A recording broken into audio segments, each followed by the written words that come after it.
Amen. Alléluia. Nous acclamons très fort pour sa gloire. Que l'Éternel te bénisse. Que l'Éternel te bénisse, toi qui es venu en ce lieu. Malgré la pluie. Alléluia.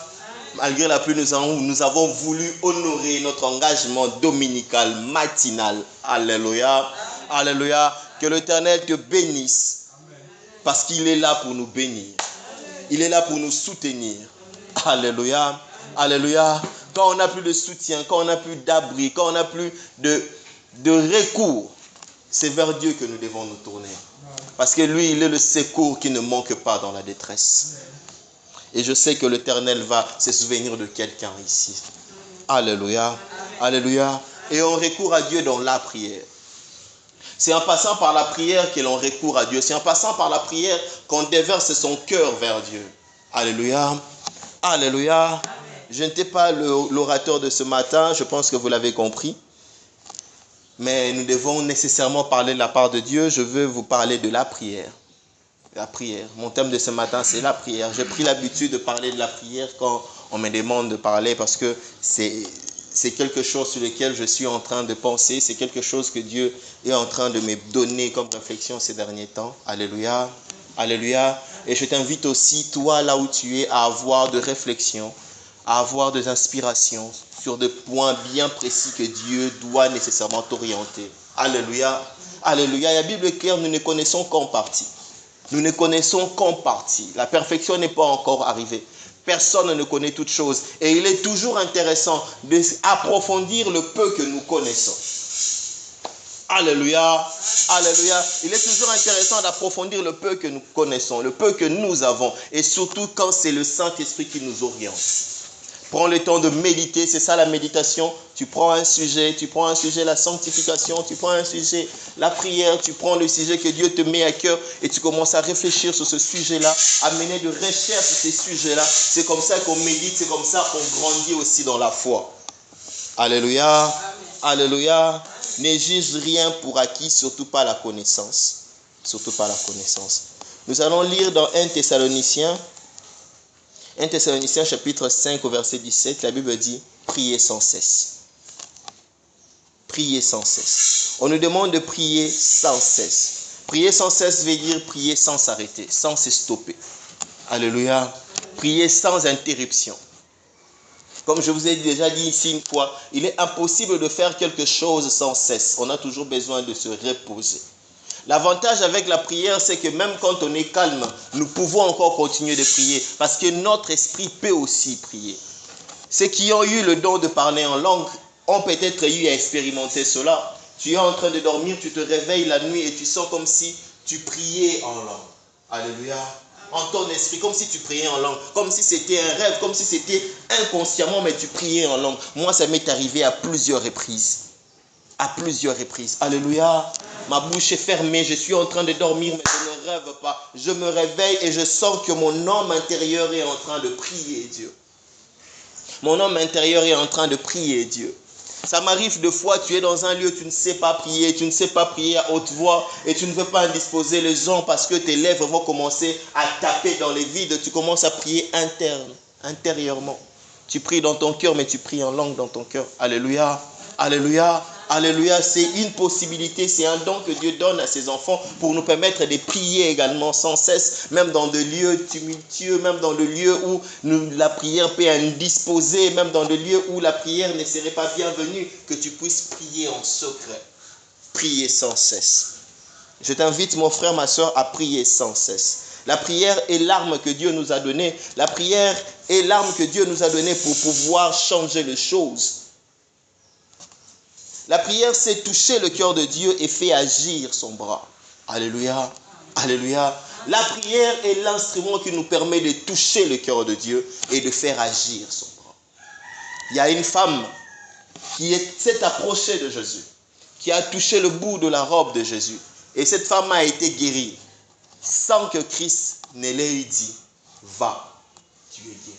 Sans que Christ ne l'ait dit, ta foi t'a sauvé. Christ a sursauté à dire « Qui m'a touché ?»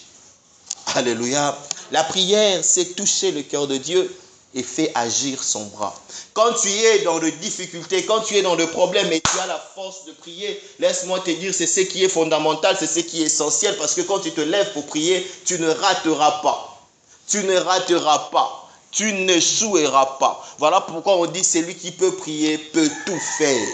Parce que la prière, c'est toucher le cœur de Dieu et c'est faire agir son bras. Nous allons continuer sur les définitions de la prière.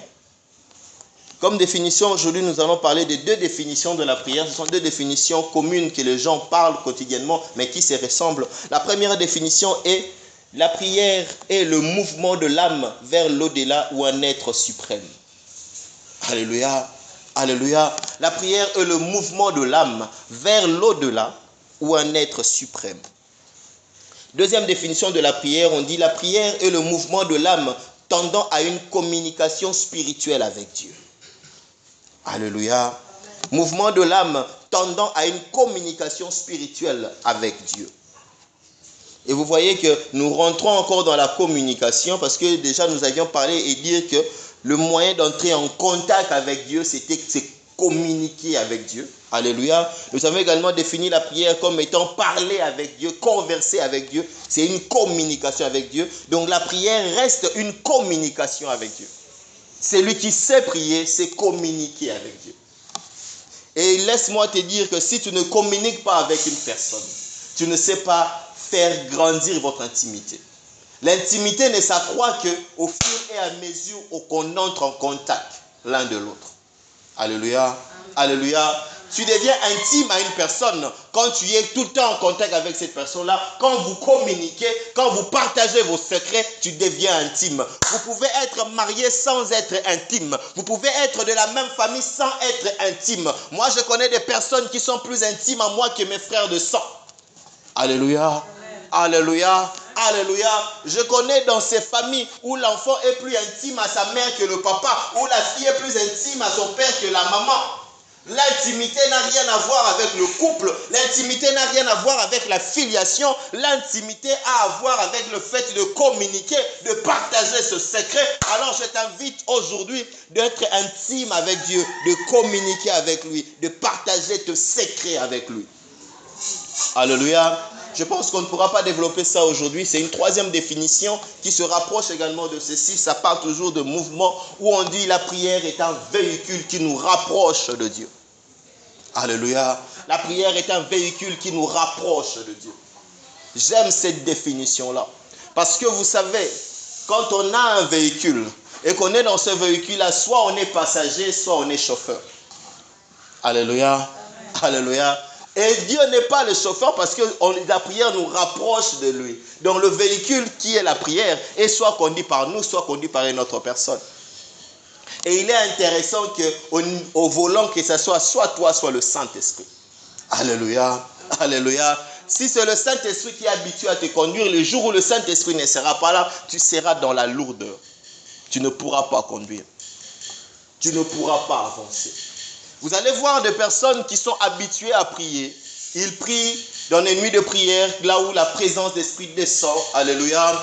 Quand ils viennent dans des réunions de prière et que la présence d'Esprit est là, tout le monde est emporté, tout le monde est dans la prière. Lui aussi, il prie. Mais quand il rentre à la maison, alléluia, seul dans sa chambre où il devait prier, il n'arrive pas à prier. Il manque même de mots. Pourquoi? Parce qu'il a tellement péché, il est tellement devenu lourd que la prière ne sait plus avancer.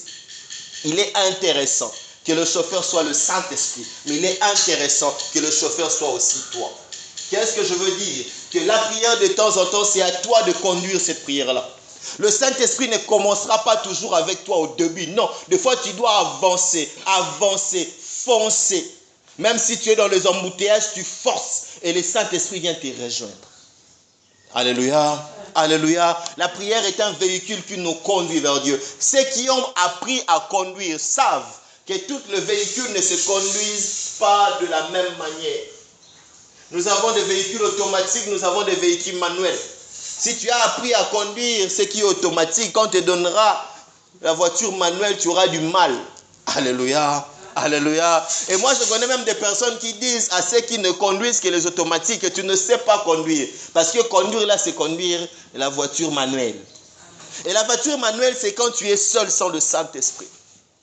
Quand tu as péché, quand tu as heurté quelqu'un et que le Saint-Esprit t'a abandonné, que tu dois rentrer dans la prière. C'est ça la voiture manuelle. C'est là maintenant où tu dois te restaurer avec Dieu. Ce n'est plus automatique quand tu parles. Non, il y a des exercices qu'il faut faire. À matin, on m'apprend à conduire et on me donne comme exercice démarrage en cascade. Donc je dois démarrer la voiture sur la montagne, sur la pente. Et la voiture était manuelle. Donc quand tu démarres, je pense que le frère Jérès a compris, la voiture rentre en arrière. Alléluia. Et là, l'ami qui t'apprend te tape sur la tête. Pas au retour ta moto. Alléluia. Je suis son chef au bureau, mais ici, sa voiture a me tapé sur la tête. Alléluia. Parce que là, au lieu d'avancer, tu rentres en arrière. Au lieu d'aller de l'avant, tu rentres en arrière. Et tu dois prendre pour mesure, tu dois sentir le temps du moteur pour savoir qu'à ces moments ici, l'embrayage joue le même effet comme s'il freinait, comme si c'était le frein. À partir de là, même quand tu lâches, alléluia, tu lâches le frein, l'embrayage te permet de rester sur place. Tu dois sentir le son du moteur, connaître ton moteur, connaître ta nature. C'est ça aussi la prière. L'homme doit se connaître. Savoir à quel moment il est faible, à quel moment il est fort, à quel moment il doit se remarier avec le Saint-Esprit. Alléluia. Alléluia. C'est quelque chose qui te permettrait toi aussi de savoir te connecter avec Dieu. Parce qu'il arrive des moments à tout chrétien de perdre le rythme. Où ce n'est plus automatique. Où tu ne vas dans la présence de Dieu et tu commences à prier, tu sens que tu es lourd. Tu commences à prier, tu sens que tu es faible. Tu commences à prier, tu sens que tu es emporté dans la distraction. Alléluia. Ça arrive à tout chrétien. Tu sens que ici, en ce moment ici, le Saint-Esprit n'y est pas, je suis seul. Ne laisse pas, continue. Alléluia. Amen. Ne laisse pas, continue, parce que si tu lâches, la voiture va rentrer en arrière et il y aura un accident. Ne lâche pas, continue. Ce n'était pas le message, parce que je ne l'ai pas encore préparé, mais je voulais partager avec vous. Ça cadre aussi avec ça comme étant le mouvement de l'âme. Vous savez, quand on dit mouvement de l'âme, il ne faut pas confondre le mouvement de l'âme avec le mouvement de l'esprit. Parce que le mouvement de l'âme, c'est tourner ses pensées. Alléluia. Faire un mouvement avec son âme, c'est tourner ses pensées. Tourner sa foi vers Dieu. Pendant que faire un mouvement d'esprit, c'est un déplacement spirituel. Alléluia. Que certaines personnes appellent voyage astral. Ça, c'est sortir de l'esprit. Mais nous disons mouvement de l'âme vers l'au-delà, vers un être suprême. Et cette définition ici n'est pas réservée aux chrétiens.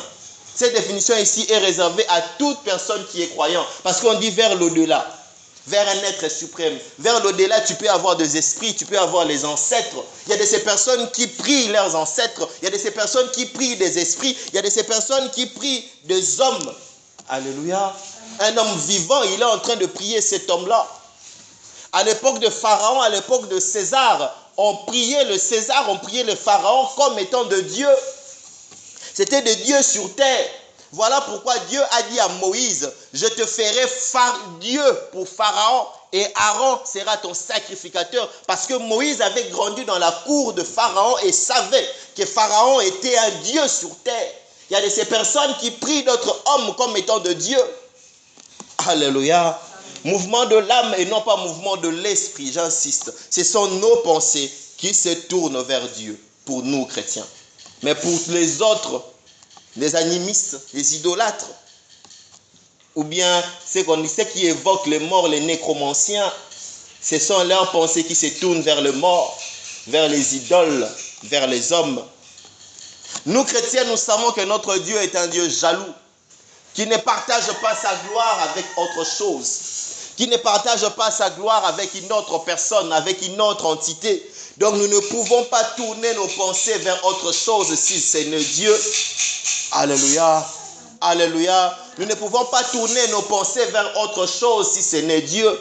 Qu'on ne t'amène pas une autre religion, qu'on ne t'amène pas une autre compréhension, une autre philosophie de la chrétienté où on te dit, tu peux aussi prier Dieu en passant par telle personne. Alléluia. Amen. Que tu peux aussi adorer Dieu en te recourant à telle personne. Non, non. Nous ne tournons nos pensées que vers Dieu. Parce que la prière, c'est le mouvement de l'âme. La prière, c'est le mouvement de nos pensées. pour adorer, pour intercéder, pour louer. Alléluia. Si Dieu nous le permet, nous allons également développer sur les formes et les sortes de prières. Nous devons tourner nos pensées principalement pour Dieu. Or, dans la vie de l'homme, nos pensées sont tournées sur beaucoup de choses et c'est normal, c'est naturel. C'est normal de penser à sa femme, c'est normal de penser à ses enfants, c'est normal de penser à son travail, c'est normal de penser à l'argent, c'est normal, c'est humain. Mais nous devons y penser, mais pas adorer. Alléluia. Alléluia. Tourne tes pensées vers ton travail, oui, mais ne tourne pas tes pensées vers ton travail comme si tu adorais ton travail. Tu adores le travail quand tu ne sais rien faire d'autre que travailler, quand tu ne sais pas sacrifier le travail pour Dieu, quand tu sacrifies Dieu pour ton travail, laisse-moi te dire que c'est que tu adorais ton travail. Alléluia. Tu adores le travail. Il peut y arriver à un moment où tu peux sacrifier parce que tu ne sais pas faire autrement. J'avais un programme hier pour le compte du boulot. Les amis m'ont vu très méchant. Même tout le monde était étonné de savoir pourquoi je ne me suis pas lié à ce programme-là. On devait faire une sortie ensemble. On m'avait invité parce que c'est là où je veux travailler quotidiennement. On m'a sollicité depuis 2 mois et 2 mois, mais je leur ai dit, le samedi, je ne sais pas déléguer. Surtout le samedi d'hier, je ne savais pas déléguer. Donc, les amis m'ont vu méchant. Mais je ne savais pas faire autrement. Je sais que le lundi, je serai pointé du doigt. Je sais que le lundi, beaucoup de personnes diront que comment tu ne pouvais pas. Tu aurais pu aussi finir avec nous à 17h et y aller. Mais je ne savais pas faire autrement. Alléluia. Et c'est ainsi chaque fois que les amis se réunissent pour consolider l'amitié fraternelle au niveau du boulot. Je suis absent. Parce que les heures et les jours qu'ils mettent comme programme, ce sont les heures et les jours que moi, je me consacre pour l'œuvre de Dieu. Alléluia, alléluia. Combien sont ces rendez-vous que je manquais? Quelqu'un m'appelle pour acheter mon livre et me dit, il est limité. Moi, je suis en ville et c'est le mercredi, je finis le boulot à 16h. Je dois prêcher à l'église et je regarde les embouteillages à la limité. Revenir encore ici, c'est impossible avec les sauts de moutons. Et jusqu'à présent, 1 année déjà, je n'ai jamais vendu ce livre-là. Le gars n'a plus jamais acheté. J'ai accepté de sacrifier l'argent pour Dieu. Alléluia. Alléluia. Ne mets jamais au premier plan de tes pensées quelque chose d'autre que Dieu. Ne mets jamais au premier plan de tes pensées une personne autre que Dieu. Parce que la prière, c'est le mouvement de l'âme. C'est le fait de penser, de tourner ses pensées vers. Alléluia. Tu aimes tellement la télé. Moi, j'aime la télé. Moi, j'aime la télé. Moi, quand tu me donnes la télé, tu me mets même dans un lieu isolé où je suis seul, je ne veux pas m'ennuyer. À moins que la télé, il n'y ait rien de bon. Alléluia. J'adore la télé. Mais je sacrifie cette télé-là pour le Seigneur. C'est très important. Et il m'arrive des fois de sacrifier et de ne plus savoir le temps de revoir. Parce qu'aujourd'hui, avec la rediffusion, je peux rater et revenir. Mais tu regardes vraiment le programme de rediffusion, tu vois que dans ce programme de rediffusion-là, tu ne seras pas à la maison à cette heure-là. Tu recherches dans les sites de téléchargement et tu vois que ce film-là n'y est pas. Donc tu sais que si tu perds ça, tu ne l'auras plus. Tu dis, mais Nzambenden liboso. Alléluia. Que l'Éternel soit le lieu où on doit tourner nos pensées. Aime ton travail, mais adore Dieu. Parce que le travail peut finir, mais Dieu ne t'abandonnera jamais. Aime ton mari, ta femme, mais adore Dieu.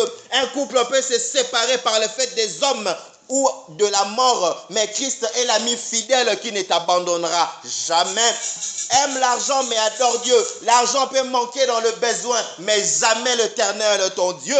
Aime ta famille, mais adore Dieu. Ta famille peut te régner un jour, mais pas Dieu. Alléluia. Dieu ne renie personne. Même quand tu pêches, il est là, compatissant. Et ça, c'est fort. Dieu ne renie pas son enfant parce qu'il a péché. Alléluia. Alléluia. Dieu ne renie pas son enfant parce qu'il a péché. Ce sont les hommes qui régnent les gens parce qu'ils ont péché. C'est nous qui sanctionnons, mais Dieu est compatissant. Alléluia.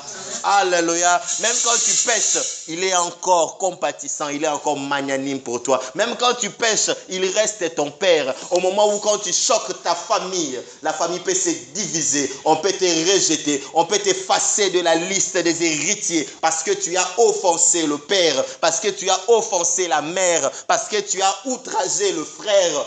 Mais l'Éternel n'oublie pas et l'Éternel ne renie personne. Alléluia. Alléluia. Alléluia.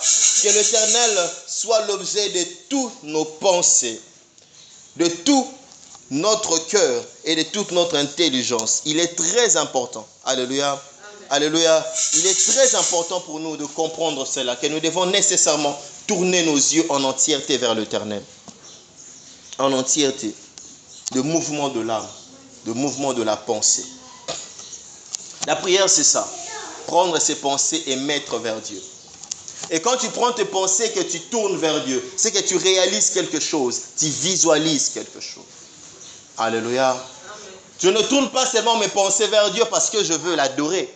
Je ne tourne pas seulement mes pensées vers Dieu parce que je veux le louer. Je tourne mes pensées vers Dieu parce que je cherche un exaucement. Alléluia. Parce que je cherche un exaucement. Je sais que lui, il est la personne qui peut m'exaucer, qui peut m'accorder cela. Et là, en ce moment, intervient la foi. C'est ça même la foi. C'est en ce moment-là que la prière et la foi deviennent un, deviennent une. Alléluia. C'est en ce moment-là que la prière et la foi deviennent une. Quand je tourne mes pensées pour regarder vers Dieu et attendre l'exaucement. Je sais que je suis dans le besoin. Je sais que je recherche quelque chose. Je sais que je manque de quelque chose. Et je m'en vais vers Dieu. Seigneur, tu es le seul qui peut me l'accorder.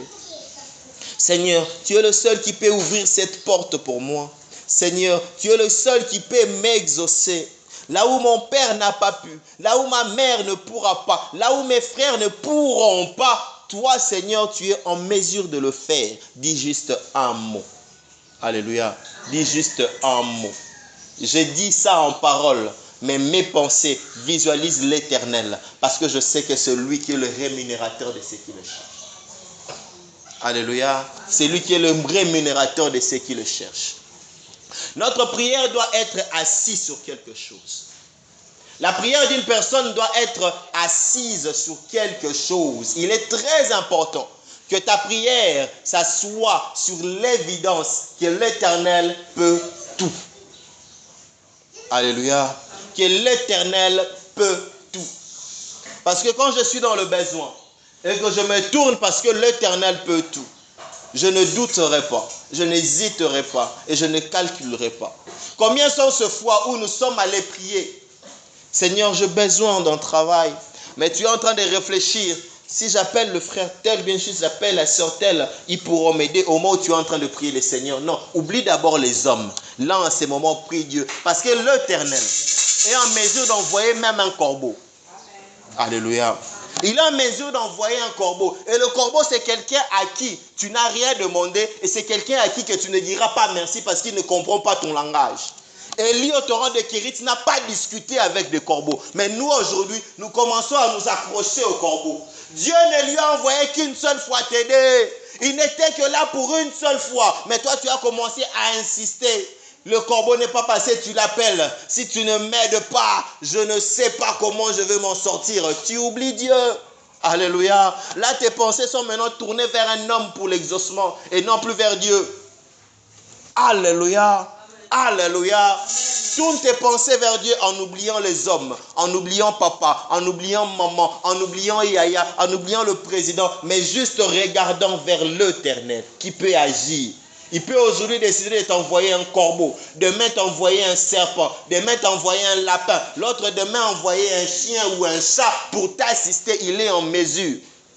Alléluia. Et un jour, il décide de le faire apparaître dans les vides. Les disciples avaient besoin d'argent. Jésus-Christ leur a dit, allez pêcher. Ils sont allés pêcher, ils ont pris un poisson. Ils ouvrent le poisson, ils voient l'argent à l'intérieur. Alléluia. Alléluia. Maintenant, comment est-ce qu'ils allaient faire le lendemain? Au lieu d'aller voir Jésus, ils vont encore aller pêcher dans les vides pour chercher des poissons. Non, c'est Jésus qui donne cet argent. Il a décidé que ça passe par le poisson. Quand tu vas dans la prière pour prier Dieu, pour demander à Dieu quelque chose, oublie tes relations, oublie ton patron qui peut te donner la promotion, mais il a mis le bouton. Alléluia. A fini bouton pour matagrade. Oublie. Alléluia. Oublie ton frère qui est en Europe qui peut t'envoyer de l'argent. Oublie ta soeur qui a épousé un boss. Alléluia. Oublie ta soeur qui est maman Wanzou, maman Dubaï. Oublie toutes ces personnes-là qui peuvent t'aider. Mais tourne-toi vers Dieu. Quand tu es dans la prière, pour rechercher l'exaucement, alléluia, que tes pensées soient vraiment tournées totalement vers Dieu, en oubliant les hommes. En oubliant les hommes, c'est très important. Moi, je vous dis, c'est que moi, il m'arrive. Et chez moi, vous savez, ceux qui vivent avec moi savent, je pense beaucoup, je réfléchis beaucoup. Et ça, c'est quelque chose de très compliqué. J'aime être rationnel. Or, la foi est quelque chose d'irrationnel. Donc, même quand je vais prier, je réfléchis toujours pour avoir à moi une certaine solution. Alléluia. Même quand j'ai prié, je réfléchis toujours pour dire qu'est-ce que moi je vais mettre en place pour avoir une solution. Ce n'est pas mal. Ce n'est pas un péché. Mais il ne faudrait pas que tes solutions à toi puissent venir maintenant entraver la foi que tu as vers Dieu. Alléluia. Il ne faudrait pas que tes solutions recherchées, tes solutions méditées puissent entraver la foi que tu as vers Dieu. Parce que notre foi vers Dieu doit être totale et pleine. Moi, je veux avoir des personnes qui témoignent.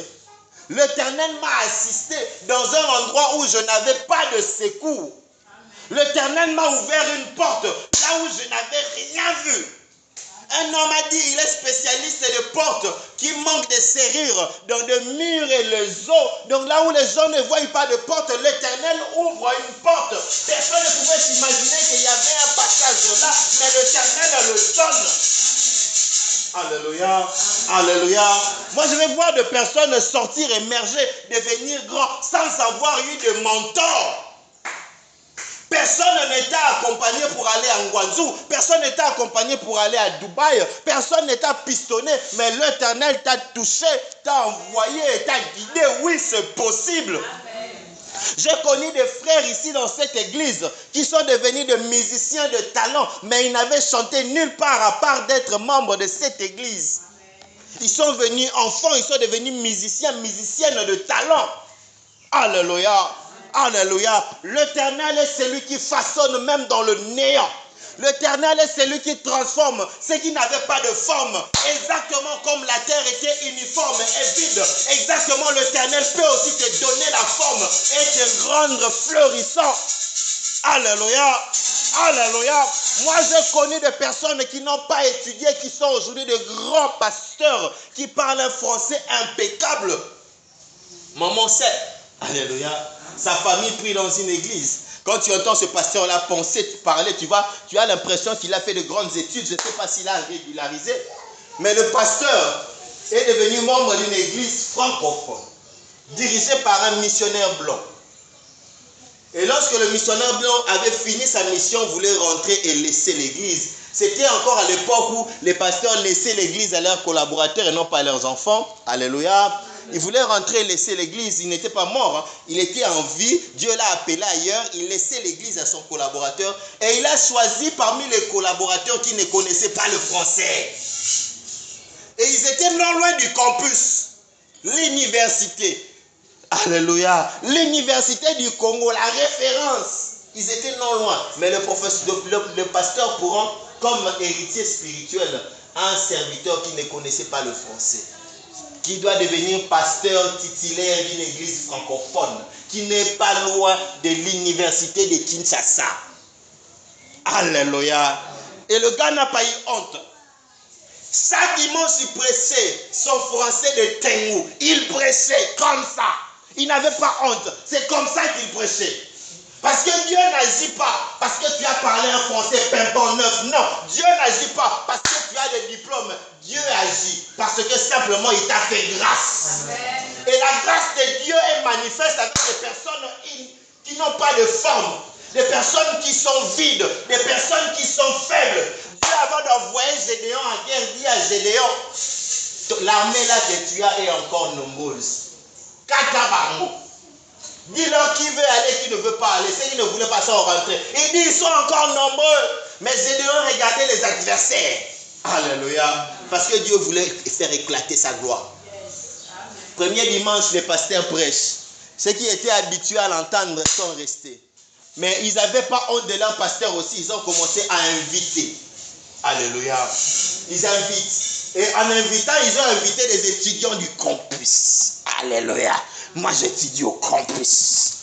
L'étudiant vient, entend le pasteur en train de prêcher. Il dit, bon Dieu de bonsoir. Le à la place de là. Il n'a même pas accordé. Ce mot-là, je ne comprends pas qu'est-ce que le pasteur veut dire. Donc, le pasteur parlait son français à lui. Mais l'étudiant, lorsqu'il rentre chez lui à l'université Homme, il dit à ses amis, vous savez, j'ai découvert un pasteur qui torture le français. Torturer, c'est même petit. Il maltraite les Français à mort. Et chaque dimanche, le campus se remplissait à l'église. Non pas pour écouter le message, mais pour se moquer de ce pasteur-là. Alléluia. Alléluia. Ils se sont convertis ainsi. Ils sont venus pour se moquer du pasteur qui parlait un mauvais français. Ils sont restés serviteurs de Dieu. Ils se sont convertis, ils ont été sauvés. Et aujourd'hui, l'église est parmi les grandes églises de Kinshasa. Alléluia. Avec des extensions multiples. Et vous allez voir, c'est une église assise. Parce qu'ils ont des professeurs qui sont fidèles et ouvriers à l'église. Ils sont des chefs de travaux qui sont ouvriers et serviteurs à l'église. Mais le pasteur parlait un mauvais français. Et aujourd'hui, quand le pasteur te prêche, je l'ai suivi une fois sur YouTube. C'est la seule fois que je l'ai écouté. Parce que quand je suis allé dans son église, ce n'est pas lui qui a prêché. Je l'ai écouté sur YouTube. Quand il te parle, tu ne sais pas dire qu'il parlait un mauvais français. Alléluia. Alléluia. Que tes pensées soient tournées vers Dieu, non pas vers les hommes. Mais combien sont ces personnes, lorsque Dieu les a élevées ainsi, ils sont allés chercher des fétiches. Ils sont allés chercher des gris-gris pour se maintenir et se fortifier. Que tes pensées soient tournées vers Dieu, non pas vers la gloire. Alléluia. Que tes pensées soient tournées vers Dieu et non pas vers l'honneur. Même si les gens vont se moquer de toi parce que tu es faible, même si les gens vont te rejeter parce que tu as des manques ou des déficits, laisse accrocher à Dieu. Ne cherche pas de magie, ne cherche pas de fétiche pour compenser ce que tu n'as pas. Ne deviens pas escroc pour compenser ce que tu n'as pas. Reste accroché à Dieu. Alléluia. Que tes pensées soient tournées vers Dieu et sainement vers Dieu. Il y a d'autres personnes dont les pensées ont tellement été tournées vers l'argent que vers Dieu. Ils sont devenus des prophètes au moment où Dieu ne leur avait donné ni don de prophétie, ni don de parole de connaissance, ni même vision. Ils se sont improvisés prophètes. Ils sont devenus des mènes, des escrocs pour avoir l'argent. Alléluia. Alléluia. Reste l'esprit tourné vers Dieu. N'aime ni l'argent plus que Dieu, ni ta famille plus que Dieu, ni même ta vie plus que Dieu. Parce que la prière, c'est le mouvement de l'âme. Alléluia. Le mouvement de l'âme qui doit tendre vers une communion avec Dieu. Que le mouvement de ton âme ne tend pas vers une communion avec l'argent. Que le mouvement de ton âme ne tend pas vers une communion avec la gloire ou l'honneur. Mais que le mouvement de ton âme, que tes pensées tendent uniquement vers Dieu. Alléluia. Alléluia. Par rapport au temps qui m'était imparti, il me reste plus ou moins 8 minutes. Nous allons prier. Nous allons prier.